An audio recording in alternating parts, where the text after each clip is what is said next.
The theme of today is disruption. So we do need to disrupt some established orders. We need to collaborate because we have to collaborate on these international and global environmental challenges, and we have to act because we're running out of time.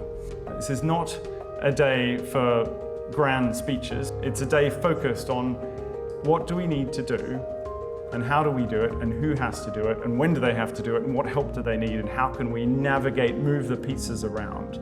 It need hardly be said that this forum is taking place at a time of unprecedented global fragility, geopolitically, economically, societally, and environmentally.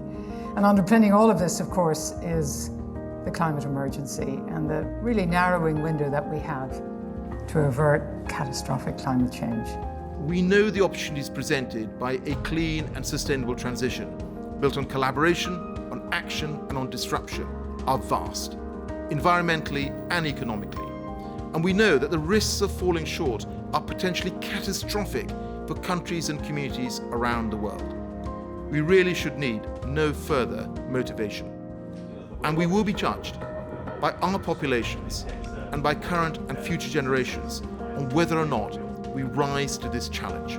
So we need to engage with businesses in order to find those solutions and to accelerate our transition to net zero.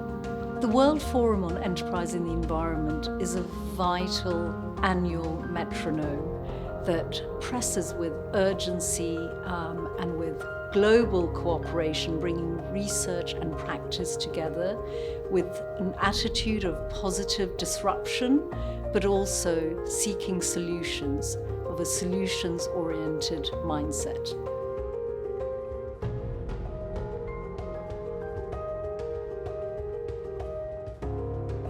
So, Bangladesh, having its energy transition in last decade, from 47% coverage to 100% coverage in electricity, where we are suffering with the energy crisis. Last year, our government scrapped 10 coal-based power plants. So we are living in the same world. We are on the same boat. If you emit 1 unit of carbon here, that reflects all over, for you and for me also. We need to keep that in mind. For many decades, I've worked largely with the private sector because I want to get stuff done at scale.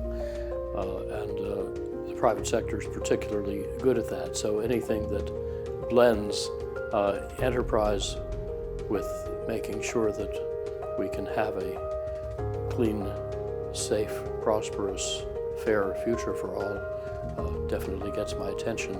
And I'm very pleased with the quality of the colleagues I get to learn from here. Electrification of transport, of heating and tackling cooling are really, really essential. We know that the largest number of deaths from climate disasters come from extreme heat, more than floods, droughts, anything else. Extreme heat is what kills the most.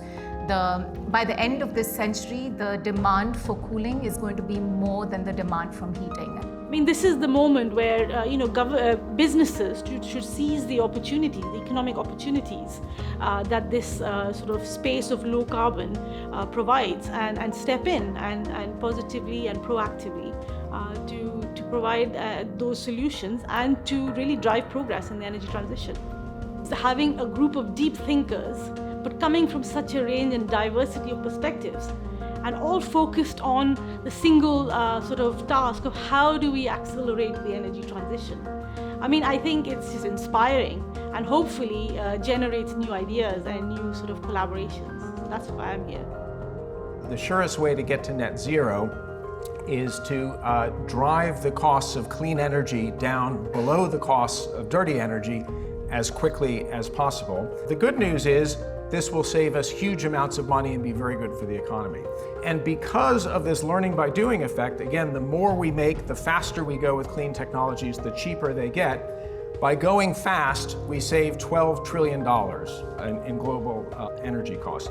Going faster is cheaper. Collaboration, disruption, and action. Collectively, these themes are meant to convey the opportunity to concentrate climate action on areas that make the greatest real difference, catalyzing positive impact loops with multiplier effects, and collaborating across systems to avoid unintended consequences and bring about the scale of change that's necessary.